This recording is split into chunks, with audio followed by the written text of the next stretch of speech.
तर आपण हे रॉबर्ट थॉमस माल्थस यांचा लोकसंख्या वाढीचा सिद्धांत पाहत होतो. त्यामध्ये मी तुम्हाला असं सांगितलं, आता तुम्हाला स्क्रीन दिसत आहे मला वाटतं सगळ्यांना. मी असं सांगितलं की रॉबर्ट थॉमस माल्थस यांचा जन्म 14 फेब्रुवारी 1766 वेस्टकोट इंग्लंडमध्ये झाला आणि त्यांनी पॉलिटिकल इकॉनॉमी, राजकीय अर्थव्यवस्था आणि लोकसंख्याशास्त्राचे विद्वान म्हणून ओळखल्या जात असत. त्यांचं शिक्षण केम्ब्रिज युनिव्हर्सिटी मध्ये झालं. त्यांचे आवडीचे विषय होते, त्यांनी जे शिक्षण पूर्ण केलं ते त्यांचे विषय होते गणित, ग्रीक आणि लॅटिन भाषा. ते गणितातील रँगलर म्हणून ओळखले जायचे. जसे आपल्याकडे फर्स्ट नंबर येतो त्याला आपण प्रथम क्रमांकाचा म्हणतो की फर्स्ट आलेला आहे तो विद्यार्थी, तसं युरोपमध्ये जर पाहिलं आपण तर त्याला रँगलर ही पदवी दिली जायची. त्यांच्या वडिलांची अशी इच्छा होती, यांना गणितामध्ये आपलं करिअर करायचं होतं, पण त्यांच्या वडिलांची इच्छा होती की माझ्या मुलापैकी एका तरी मुलानं धर्मगुरू बनावं. म्हणून मग रॉबर्ट थॉमस माल्थस वडिलांच्या आग्रहाखातर चर्चमध्ये धर्मगुरू बनले. धर्मगुरू बनल्यानंतर धर्मगुरूचे जे नियम आहेत ते जसे आपल्या इकडे इंडियन कल्चरमध्ये जसे नियम आहेत बघा, की म्हणजे एखाद्या साधूनं, संन्यासानं अविवाहित राहायचं, ब्रह्मचर्याचं पालन करायचं. हॅलो, बोला, आवाज येत नाही का माझा? हॅलो हॅलो, येत आहे हो, तुमचा काहीतरी प्रॉब्लेम असेल आवाजाचा.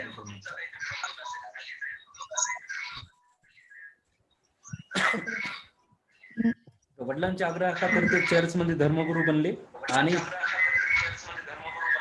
आणि पहा, धर्मगुरू बनल्यानंतर धर्मगुरूचे काय नियम आहे? हा बोला, काय म्हणता? हॅलो सर, तुमचा आवाज रिपीट येतोय. हा, ते माझा मोबाईल चालू करून मी बघितले नेमकं काय रिपीट समस्या येतोय आवाज. आता येतो का रिपीट? पहा बरं, आता नाही येत ना? नाही सर. हा, मी चेक करून बघू लागलो मोबाईलवर की नेमकी काय समस्या आहे, कारण तुमच्याकडून मेसेज मला कन्वर्ट होईना गेला. मी म्हणलं चला आपण चेक करून बघावं नेमकं काय झालंय. तर मी जॉईन झालोय त्या ग्रुपमध्ये म्हणून आवाज येत होता. चला असो, तर वडिलांच्या आग्रहाखातर रॉबर्ट थॉमस माल्थस धर्मगुरू बनले. धर्मगुरूचे जे नियम होते की त्यांनी ब्रह्मचर्याचं पालन करावं, संन्यासी राहावं, म्हणजे अविवाहित राहावं, विवाह करायचा नाही. आणि पोपचं काम काय असते तर आपण अनेक हिंदी चित्रपटामध्ये पाहिलं बघा, की पोप काय करतात की एक भिंत असते चर्चमध्ये आणि त्याच्यामध्ये खिडकी असते ज्याला विंडो म्हणतो आपण, आणि ते इथे एक विंडो दिसत आहे बघा, इथे ही ते याच्या पुढे एक असा पडदा असतो, त्या पडद्याच्या पाठीमागे एक चेअर असते ठेवलेली, त्याच्यावर पोप बसलेला असतो आणि लोक येऊन देवापुढे प्रे करतात, त्यांच्या समस्या सांगतात. ख्रिश्चन लोकांचं असं म्हणणं आहे की आपली जी काही समस्या आहे ती देवाला सांगायची, देवापुढे खरं सांगायचं आणि ती समस्या दूर होते. मग खरं देवापुढे जाऊन ते खरं बोलतात की मी या समस्येने ग्रस्त आहे, देवा ही समस्या सोडव. तर ते आता हा उच्च शिक्षित पोप होता ज्यानं केम्ब्रिज युनिव्हर्सिटीमधून शिक्षण घेतले. त्यामुळे हे डायरी मेंटेन करायची की लोक नेमक्या काय समस्या मांडल्या. त्यामुळे लोकांच्या समस्याने त्यांचं लक्ष वेधून घेतलं. काय समस्या होत्या बरं त्या? मग त्या समस्या कोणत्या होत्या? What are the question in front of Malthus? माल्थसच्या पुढे नेमक्या काय समस्या होत्या? तर पहिली समस्या होती what is the nature and causes of poverty. कारण या जगामध्ये जे काही समस्या निर्माण होत होता त्या सगळ्या समस्या कशाने निर्माण होत होता? गरिबी पायीत निर्माण झालेल्या असतात. आणि म्हणून मग what is the nature and causes of poverty याचा अर्थ काय की गरिबीचं स्वरूप काय आहे आणि ती गरिबी का निर्माण होते, गरिबी नेमकी का येते. कारण सगळेजण लोक त्याच समस्या मांडत होते. दुसरा प्रश्न जे त्यांच्या पुढे आले लोकांनी मांडलेल्यापैकी, तो दुसरा प्रश्न होता can human solve the problem of poverty and inequality. काय मनुष्य त्याच्या गरिबीची आणि इनइक्वॅलिटी म्हणजे असमानतेची समस्या सोडू शकतो का? Can human solve the problem of poverty and inequality, हे एक प्रश्न त्यांच्या पुढे नेहमी यायचा. आणि what policies if any might help to solve this problem. तर मग ह्या समस्या सोडवायच्या असेल तर ती कोणतं धोरण, पॉलिसी म्हणजे काय की कोणतं धोरण किंवा कोणती नीती अवलंबायला हवी की ज्यामुळे ह्या वरच्या समस्या येणार नाहीत. म्हणजे मी आता सांगतोय तुम्हाला, पहा की रॉबर्ट थॉमस माल्थस एका ब्रिटनच्या प्रसिद्ध चर्चमध्ये पोप बनलेले आहेत. आणि त्यांच्या पुढे जे काही लोक समस्या मांडतात त्यांची त्यांनी नोंद घेत होते.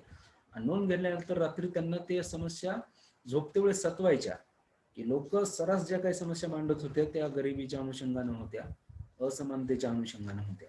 म्हणजे दारिद्र्यामुळे एक लोकांच्या जीवनामध्ये जास्त समस्या निर्माण झालेल्या आहेत आणि असमानतामुळे, संपत्तीची जी असमानता असते त्यामुळे लोकांच्या जीवनात खूप मोठ्या समस्या होत्या. मग त्यांच्या पुढे साहजिकच असा प्रश्न निर्माण झाला की माणूस ह्या समस्या सोडू शकतो का? Can human solve this problem of poverty and inequality? आणि जर यस असेल याचं उत्तर, सोडवता येत असतील, तर मग ते कोणतं नीती धोरण असायला हवं ह्या समस्या सोडवण्यासाठीच, याचा त्यांनी अभ्यास करायला सुरुवात केला. आणि मग या सगळ्याचा अभ्यास करण्यासाठी परत त्यांनी याचबरोबर काय केलं की पूर्ण युरोपचा दौरा करायला सुरुवात केली. कारण तुम्हाला त्या काळामध्ये बघा की जास्त काही असा इंटरनेटचा वगैरे जमाना नाहीये, ग्रंथ संपदा नाहीये, तर ज्ञान हे कशातून मिळवलं जायचं? अनुभवातून. मग अनुभव घ्यायचे तर तुम्हाला प्रवास करावा लागेल. आणि म्हणून मग माल्थसनं काय केलं की पूर्ण युरोपचा प्रवास केला आणि त्या प्रवासामध्ये त्याने आणखी लोकांच्या समस्या जाणून घेतल्या. आणि त्या प्रवासामध्ये त्याला जे काही एक्सपेरिमेंट पाहायला मिळालं, जे काही अनुभव मिळाले, ज्याचे त्याने नोंदी घेतल्या होत्या, त्याच्या आधारावर त्यांना काय केलं की एक बाब मांडायला सुरुवात केली. ती बाब होती लोकसंख्येच्या अनुषंगाने. आणि म्हणून मग त्यानं काय केलं की एक ग्रंथ लिहिला आणि त्या ग्रंथाचं नाव दिलं an essay on the principle of population. An essay on the principle of population. 1798 त्यानं हा ग्रंथ प्रकाशित केला. परंतु या ग्रंथावर त्यानं स्वतःचं नावच टाकलं नाही. का नाही टाकलं? कारण की त्याला बोलायचं होतं लोकसंख्येवर. आता धर्मगुरूनं कोण्या विषयावर बोलावं, कोण्या विषयावर बोलू नये या संदर्भात आचारसंहिता असते. जसं की एका शिक्षकाने कोण्या विषयावर बोलावं, कोण्या विषयावर बोलू नये विद्यार्थ्यांसोबत, त्याची आचारसंहिता आहे. तशीच आपण आपल्या आईवडिलांसोबत कोण्या विषयावर बोलावं, कोण्या विषयावर बोलू नये, मित्रासोबत कोण्या विषयावर बोलावं, बोलू नये, या संदर्भात आपले काही मापदंड आहेत. आपण त्याच अनुषंगाने ती चर्चा करतो. मित्रासोबत आरे कारेच्या गोष्टी करू शकतो, पण आईवडिलांसोबत किंवा ज्येष्ठ मंडळीसोबत आपण त्या भाषेत नाही बोलणार. तिथं आपण आदरणीय भाषेमध्येच बोलू शकतो. तसं किंवा कोण्या विषयाची कोणासोबत चर्चा करायची या अनुषंगाचे काही आपले मापदंड असतात. तसं पोपचा मापदंड होता की त्यांनी पॉप्युलेशनवर आणि विवाहावर बोलायचं नाही, लोकसंख्येवर नाही बोलायचं. म्हणून मग आणि essay on the principle of population नावाचा ग्रंथ लिहिला आणि त्या ग्रंथाला काय केलं त्यांनी? स्वतःचं लेखकाचं नावच दिलं नाही. लेखक म्हणजे बिन लेखकाच्या नावाचं पुस्तक ग्रंथ त्यांनी प्रकाशित केला. तो युरोपमध्ये इतका गाजला की लवकरच त्याच्या 5 प्रती निघाल्या. 5 फर्दर एडिशन अप टू 1826. म्हणजे 1826लाच त्याच्या 1798ला ग्रंथ प्रकाशित झाला आणि 1826 पर्यंत त्याच्या 5 प्रती वेगवेगळ्या निघाल्या. खूप मोठ्या प्रमाणात डिमांड त्या ग्रंथाची वाढायला लागली आणि त्यामुळं मग लोकांमध्ये कुतूहलाचा विषय झाला की हा विषय कोण मांडलाय, कोण आहे त्याचा लेखक. आणि शेवटी मग माल्थसनं काय केलं की स्वतःच्या नावानं हा ग्रंथ प्रकाशित केला आणि तो ग्रंथ असा दिसत होता, तुमच्या स्क्रीनवर जसं दाखवलाय या पद्धतीचा तो ग्रंथ दिसायचा. माल्थसनं हा ग्रंथ मांडला. या ग्रंथामध्ये काय मांडले त्यांनी? या ग्रंथामध्ये त्यांनी लोकसंख्या वाढीचा सिद्धांत मांडला. तो सिद्धांत त्यांनी काही गृहीतांच्या आधारे मांडला. ती काय गृहीते होती? What are Malthus assumption? Malthus यांच्या लोकसंख्या वाढीची काय कारण होती? मग तर पहिलं कारण होतं food is necessary for human existence. Food is necessary for human existence याचा अर्थ असा होतो की मानवाला जिवंत राहण्यासाठी अन्नाची गरज असते. कोणताही मनुष्य जर घेतला या पृथ्वीवरचा तर त्याला जिवंत राहण्यासाठी कशाची गरज आहे? अन्नाची गरज आहे. दुसरं गृहीत असं म्हणलं, passion between the sexes in necessary and will be remain unchanged. याचा अर्थ काय की दोन विरोधी, मुलगा आणि मुलगी किंवा स्त्री आणि पुरुष यांच्यामध्ये आकर्षण असतं असं त्यांचं म्हणणं होतं की आणि त्यामुळे त्याच्यातूनच पुढे विवाह होत असतात. पुढचं गृहीत असं मांडलं त्यांनी की population grow geometrical rate, food supply grow arithmetically. याचा अर्थ काय होते की त्यांनी असं गृहीत मांडलं की पॉप्युलेशन ग्रो होणे म्हणजे लोकसंख्येची वाढ होणे. लोकसंख्येची वाढ ही कशाने होत असते? जिओमेट्रिकल रेटनं. जिओमेट्रिकल रेट याचा अर्थ काय की भूमितीय श्रेणी. जिओमेट्री म्हणतो ना आपण, 10वी पर्यंत आपल्याला विषय होता बघा जिओमेट्री. अल्जेब्रा म्हणजे बीजगणित म्हणतो आपण आणि जिओमेट्री म्हणजे काय म्हणतो आपण? भूमिती. geometrical rate. Population grows geometrical rate and food supply grows arithmetically. याचा अर्थ असा होतो, अर्थमॅटिक म्हणजे काय, की गणितीय पद्धतीने वाढ होते. लोकसंख्येची वाढ भूमितीय श्रेणीने होते आणि अन्नधान्याची वाढ किंवा अन्नधान्याचा पुरवठा हा गणितीय श्रेणीने होत असतो. असे 3 गृहीते मांडले आणि या आधारावर त्यांनी आपला सिद्धांत मांडला. काय होता माल्थसचा सिद्धांत? तर माल्थसचा सिद्धांत असा होता की लोकसंख्या भूमितीय श्रेणीने वाढते आणि अन्नधान्याचा पुरवठा गणितीय श्रेणीने वाढतो. त्यामुळे हे एक्सप्लेनेशन त्यांनी काही बाबीच्या आधारावर केलं बघा. He believe population increase in geometrical rate. काय असतो हा जिओमेट्रिकल रेट? तो जिओमेट्रिकल रेट असतो असा बघा, 1, 2, 4, 8, 16, 32, 64, 128 एक्सेट्रा. म्हणजे काय जिओमेट्रिकल रेट? याचा अर्थ काय की ही प्रमाणात वाढत चालले. एकाचे 2 झाले, 2 4 झाले, 4चे 8, 8चे 16, 16चे 32, 32चे 64, 64चे 128, 128चे पुढे 128च्या पुढे काहीतरी होतील. याचा अर्थ काय की मागच्या पेक्षा दुप्पटच व्हायला पुढे. आणि म्हणून याला म्हणतो जिओमेट्रिकल रेट. म्हणजे 2, 4, 8, 16, 32, 64 असे जर वाढ होत असेल त्याला जिओमेट्रिकल रेट म्हणतो. आता अर्थमॅटिक रेट काय असतो? He believe food production only increasing arithmetical rate. Arithmetic म्हणजे काय? गणितीय पद्धतीने. गणितीय पद्धतीमध्ये आपले नंबर कोणते असतात? 0, 1, 2, 3, 4, 5, 6, 7, 8, 9, 10 असे मिळून पुढे 100 पर्यंत किंवा त्याच्याही पुढे जातील. तर याला म्हणतो आपण गणितीय श्रेणी. म्हणजे अन्नधान्य यावर्षी 100 क्विंटल झालंय, पुढच्या वर्षी 200 होईल, त्याच्या पुढच्या वर्षी 300 होईल. म्हणजे हे गणितीय श्रेणीने वाढायला 1 क्विंटल, 2 क्विंटल, 3 क्विंटल. लोकसंख्या कशी वाढाली? एकाचे 2, 2चे 4 आणि असंच असतं बघा ना. हम दो हमारे दो असा जरी नियम धरला तर पहा तुम्ही, त्यामुळे काय होईल की लोकसंख्या ती 2चे 4 होतात, 4चे 8 होतात. या पद्धतीने ही लोकसंख्या अशी वाढतच असते. आणि मग त्यांनी हे एक्सप्लेनेशन आपल्याला दिल्याचं दिसून येतं. काय होत आहे की he believe food production only increase in arithmetical rate 1, 2, 3, 4, 5, 6, 7, 8, 9 etcetera. या पद्धतीने होते. आणि म्हणून मग यामुळं काय होतं? यामुळं माल्थसचं असं म्हणणं होतं, माल्थसचा सिद्धांत काय सांगतोय बघा, की लोकसंख्या ही कोण्या श्रेणीने वाढत आहे? भूमितीय श्रेणीने वाढत आहे, जिओमेट्रिकल रेटनं. म्हणजे 2, 4, 8, 16, 32, 64 अशा पद्धतीनं. आणि अन्नधान्याचा पुरवठा कसा वाढतोय? गणितीय श्रेणीने 1, 2, 3, 4, 5, 6 असा वाढतो. त्यामुळं एक दिवस काय होणार आहे हो?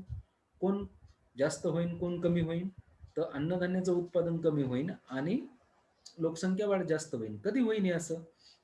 तर मला तसं म्हणणं होतं, हे याच पद्धतीनं जर असं चालू राहिलं की लोकसंख्या भूमितीय श्रेणीने वाढायली आणि अन्नधान्य गणितीय श्रेणीने वाढायले. आता हा जो आहे, हा कर्व जो आहे तो वरी गेलेला, हा पॉप्युलेशनचा कर्व आहे आणि हा रिसोर्सेस म्हणजे फूड प्रोडक्शनचा आहे. हा इथून निघालेला हा सरळ रेषा. तर एक दिवस असा येईल की ही लोकसंख्या काय करून टाकेल? या प्रोडक्शनला मायनस करून टाकेल. हे कसं होईल? तर दर 25 वर्षांनी असं होईल, असं माल्थसनं सांगितलं होतं. आणि त्यामुळं आणखी समस्या जास्त बिकट बनणार आहेत, असं माल्थसचं म्हणणं होतं. म्हणजेच त्यांचं असं म्हणणं होतं की लोकसंख्या भूमितीय श्रेणीने वाढत असते, अन्नधान्य गणितीय श्रेणीने वाढत असतं आणि 25 वर्षानंतर लोकसंख्या अन्नधान्याच्या पुरवठ्याला मागे टाकेल आणि त्यावेळेस परिस्थिती फार बिकट होईल, असं माल्थसचं म्हणणं होतं. मग यासाठी काय करावं लागेल? प्रिव्हेंटिव्ह चेक्स करावे लागतील. काय प्रिव्हेंटिव्ह चेक्स म्हणजे काय? प्रिव्हेंटिव्ह चेक्स म्हणजे काय? याचा अर्थ असा होतो की स्वतः काही उपाययोजना करणे. प्रिव्हेंटिव्ह म्हणजे प्रिकॉशन म्हणतो की नाही आपण, प्रिकॉशन घेणं. म्हणजे याचा अर्थ काय करणे? की स्वतःच काळजी करणं. तर प्रिव्हेंटिव्ह चेक्स याचा अर्थ असा होतो की स्वतः मानवाला यामुळं हे जर होऊ द्यायचं नाहीये, लोकसंख्या वाढ अन्नधान्याच्या वाढीपेक्षा जास्त होऊ द्यायची नाहीये, सर्वांना बिना समस्याचं, बिना दारिद्र्याचं, बिना विषमतेचं बघायचं, तर मानवाला काही उपाययोजना करावं लागतील. काय करावं लागेल? तर पहिली उपाययोजना सांगितली त्यांनी, बर्थ कंट्रोल. बर्थ कंट्रोल याचा अर्थ काय? जन्मदर कमी करावा, म्हणजे ऑटोमॅटिक लोकसंख्या कमी होईल. दुसरा उपाय सांगितला लॅटर मॅरेज. लॅटर मॅरेज म्हणजे काय? की उशिरा मॅरेज करणं. उशिरा मॅरेज करणं याचा अर्थ काय? की जसं की बघा, पूर्वी बालविवाह व्हायचे. आपल्या सरकारनं 18 वर्षाचा कायदा केला की ऑटोमॅटिक 18 वर्षापर्यंत लग्न थांबलं. आत्ताच्या आधुनिक युगातले मुलं मुली काय म्हणतात? जोपर्यंत मी सेटल होणार नाही तोपर्यंत मी लग्नाचा विचार करणार नाही. त्यामुळे पुण्या मुंबईला जर तुम्ही बघितलं तर 32-35 वर्षापर्यंत कोणी लग्न करत नाही. त्यामुळे ऑटोमॅटिक लॅटर मॅरेज म्हणजे उशिरा लग्न केल्यामुळे ऑटोमॅटिकच लोकसंख्येची वाढ कमी होती. तिसरा मुद्दा सांगितला त्यांनी पेशन्स. पेशन्स म्हणजे काय? संयम पाळणे. लोकसंख्या वाढीच्या अनुषंगाने त्यांनी हे 3 मुद्दे सांगितले आपल्याला प्रिव्हेंटिव्ह चेक्सच्या अंतर्गत. बर्थ कंट्रोल, लॅटर मॅरेज आणि पेशन्स. आणि या 3 बाबीच्या अनुषंगाने हे मानवानं स्वतः उपाययोजना करून लोकसंख्या वाढ कमी करायची.